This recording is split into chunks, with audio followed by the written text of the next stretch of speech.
খালেদা জিয়া অসুস্থ। সকালবেলা একটা ভিডিও পোস্ট করলাম, জয় বাংলা সৈনিকদেরকে অনুরোধ করলাম যে সবাই মিলে দোয়া করেন। আর তখন বলছিলাম যে 5 আগস্ট যদি না ঘটতো তাহলে খালেদা জিয়া যদি কোনো কারণে মারা যায় তাহলে এটা আমাদের মাননীয় প্রধানমন্ত্রী শেখ হাসিনার উপরে দোষ চাপানোর চেষ্টা করতো। তো সকালবেলা কথাটাই সত্য হয়ে গেল। এই ভিডিও দেখার পর আবারও প্রমাণ হলো আমাদের রিজভী সাহেব তিনি যে সবসময় ফিনিকি থাকে, ডেট এক্সপায়ারের জিনিস খায়, ইন্ডিয়া থেকে পাথরের যন্ত্রপাতি লাগানো যন্ত্রপাতি শরীরে আছে, তো এই কারণে তিনি সবসময় ইন্ডিয়ার কথা স্মরণ করে, মাননীয় প্রধানমন্ত্রী শেখ হাসিনাকে দোষারোপ করে, বঙ্গবন্ধুকে নিয়ে দোষারোপ করে। কিন্তু আপনারা কি জানেন এই রিজভী সাহেবের একটা বাচ্চা নাই? কেন নাই? কারণ তিনি তার নিচে যে টুনটুনি নাই, টুনটুনিতে গুলির কারণে বিএনপি বিপক্ষ পার্টির গোলাগুলিতে তাদের এই রিজভী সাহেবের নিচে যে টুনটুনি আছে টুনটুনির একটা নাই। তাও এটা আমি বলতেছি না, তাদের একজন বিএনপির নেতা যিনি একবার টকশোতে বলছিল, আপনারা সেই ভিডিও দেখছেন, আমার মুখের কথা না, তোমাদের নেতার কথাই, যে রিজভী সাহেবের টুনটুনি নাই, তার জন্য তার সন্তান এখন পর্যন্ত একটা সন্তানের বাপ হতে পারলেন না।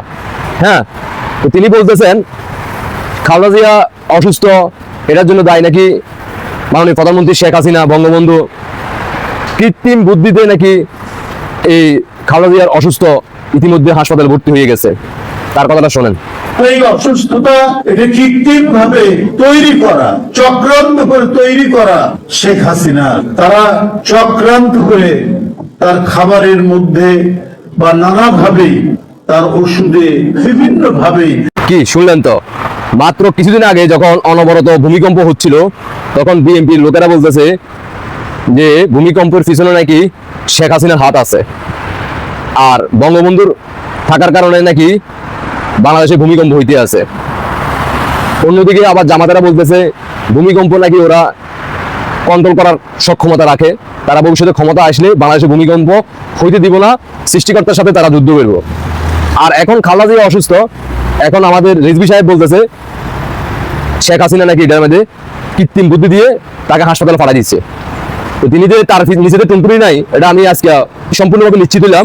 ওই যে ওই বিএনপি নেতা টকশোতে বলছিল, এই হচ্ছে অবস্থা। তো সকালবেলা দোয়া চাইলাম খালেদা জিয়ার জন্য, যে তারা আমাদের বঙ্গবন্ধু শেখ হাসিনাকে নিয়ে তারা সবসময় মৃত্যু কামনা করছে, বারবার হামলা করছে, কিন্তু আমাদের জায়গা থেকে আমরা জয় বাংলা সৈনিকেরা, আমরা যেহেতু একজন মানুষ, খালেদা জিয়া যেহেতু দীর্ঘদিন এই দেশ পরিচালনার দায়িত্বে ছিল, তার জন্য আমরা সবাই দোয়া করি। কিন্তু এখন রিজভী সাহেবের কথা শুনি না, এখন তার জন্য দোয়া নো উল্টো আরো আমরা চাইতেছি এখন মৃত্যু কামনা করতে ইচ্ছে করতেছে আর কি। তো এখন তিনি কি দোয়া, একদিকে বলতেছে দেশবাসী আপনারা সবাই মিলে দোয়া করেন, অন্যদিকে এমন খোঁচা মারতে আছে যে দোয়ার পরিবর্তে মানুষের অভিশাপ দিব। তো এখন যদি খালেদা জিয়া যদি মারা যায় তাহলে রিজভী সাহেব দায়ী, কারণ রিজভী সাহেবের কারণে জয় বাংলা সৈনিকেরা দেশের প্রবাসী সবাই এখন দোয়ার পরিবর্তে বদদোয়া দিব যে তিনি যদি মারা যায়। আশা করি বুঝতে পারছেন, দেশবাসীকে দেখার সুযোগ করে দিবেন। আরেকটা জিনিস বলে দিই, খালেদা জিয়া কিন্তু 3টা আসনে তিনি নির্বাচন করবে। ওই 3 আসনে যারা প্রার্থী, মানে তাদের মনের ভিতরে ইচ্ছা আছে যে আমরা প্রার্থী হইতে পারবো, খালেদা জিয়া যদি জীবিত থাকে তাহলে তো প্রার্থী হইতে পারবো না। তারা 100% আমার বিশ্বাস, তারা বদদোয়া দিতেছে, তারা দোয়া করতেছে না, তারা ভাবছে খালেদা জিয়া মারা যাক তাহলে তারা ওই আসন থেকে নির্বাচন করতে পারবো। আপনারা নিশ্চিত লিখে রাখতে পারেন। ধন্যবাদ সবাইকে মূল্যবান বক্তব্যটা শোনার জন্য। আর এই রিজভী স্যাররে একটু কিছু খাওয়াইয়েন, তিনি চাষির সাথে ঘুমাইতে পারে না, তো কারণ তার তো টুনটুনি নাই, এই কারণে তিনি সবসময় তিনি কি থাকে আর আইসা কথা দুই এটা বলে দেয় আর কি ভুলে। আল্লাহ হাফেজ।